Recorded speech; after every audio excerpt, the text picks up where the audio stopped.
Assalamualaikum warahmatullahi wabarakatuh. Perkenalkan, nama saya Nurul Ramadanti.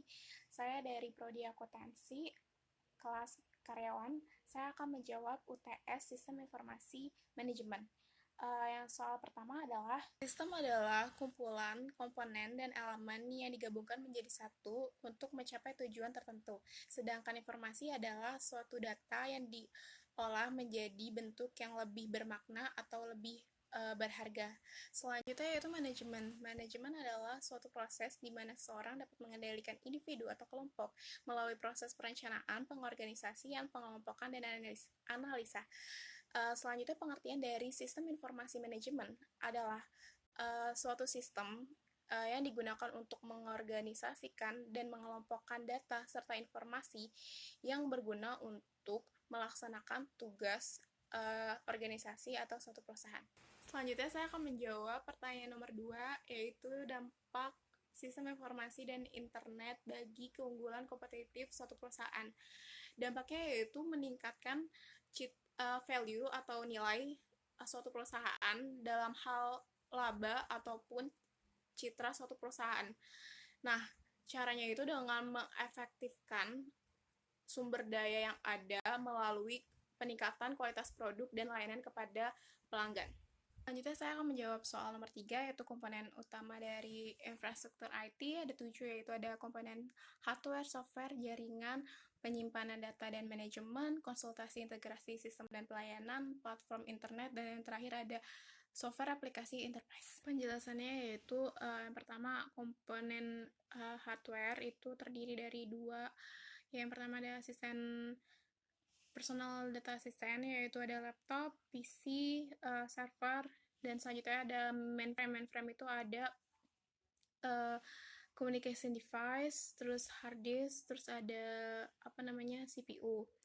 Terus yang kedua ada komponen software. Komponen software ini untuk menjalankan sistem operasi seperti Windows XP, Windows 7, terus ada Linux, dan yang lain-lain. Selanjutnya itu ada komponen jaringan yang disediakan oleh perusahaan telekomunikasi untuk memberikan akses internet, LAN, dan yang lain-lainnya. Yaitu komponen penyimpanan data dan manajemen. Ini tuh sebagai sarana untuk merapikan data dan menyimpan data dalam bentuk seperti hard disk. Selanjutnya itu komponen konsultasi, integritas sistem dan pelayanan. Ini tuh sebagai sarana mengembangkan usaha melalui perangkat lunak. Selanjutnya itu platform internet.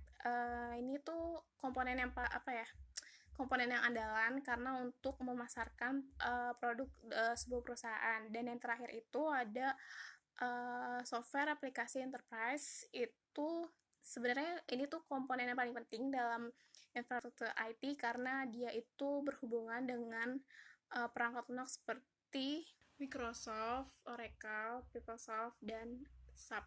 Selanjutnya saya akan menjawab pertanyaan nomor 4, yaitu kelebihan penggunaan DBMS. Yang pertama itu ada backup dari recovery dengan baik. Contohnya misalkan kita sedang menggunakan komputer tersebut tiba-tiba mati, data yang kita buat terakhir itu akan terbackup dengan otomatis, dan jika komputer tersebut menyala kembali, data yang sebelumnya di backup bisa di recovery dengan baik. Ada pengintegrasian data terpelihara, ada keamanan data, terus juga kelebihannya ada kebutuhan user yang kompleks dapat terpelihara, dan masih ada kelebihan-kelebihan yang lainnya. Dan yang terakhir saya akan menjawab soal nomor 5, yaitu karena mengembangkan lingkungan database memerlukan kebijakan dan prosedur untuk mengelola data organisasi dengan metode yang tepat dan teknologi database yang baik, seperti fungsi administrasi data formal yang bertanggung jawab pada kebijakan informasi. Selanjutnya yaitu database dirancang untuk meminimalisirkan ketidakkonsistenan data. Untuk selanjutnya ada audit kualitas data, dan yang terakhir ada perangkat lunak pembersih data. Sekian yang dapat saya sampaikan, kurang lebihnya saya mohon maaf, dan atas perhatiannya saya ucapkan terima kasih. Wassalamualaikum warahmatullahi wabarakatuh.